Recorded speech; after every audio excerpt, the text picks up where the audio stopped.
Now we are going to learn how to highlight the words. So we are going to click highlight and we are going to go to highlight color. Click highlight color and I'm going to choose the color yellow. Okay, so same, I'm going to highlight, click highlight color and I'm going to highlight it to green.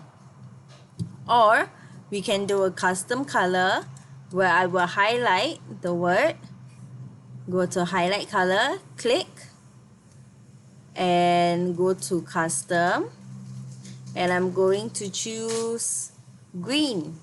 Okay, which shade of green?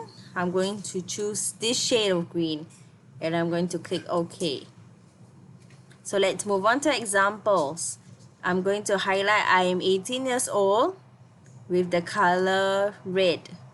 So I click the highlighter and I'm going to click red. Okay, I'm going to move on to example 2. Click and highlight. I'm graduating from Rainbow Center this year. Go to highlight color, click, and I'm going to choose the color purple. Okay, my last one. I'm going to click, highlight, and I'm going to go for a custom color. So I'm going to click custom, and I'm going to click green. I'm going to go for a dark green. So I'm picking this green color and I'm going to press OK. Okay, your turn.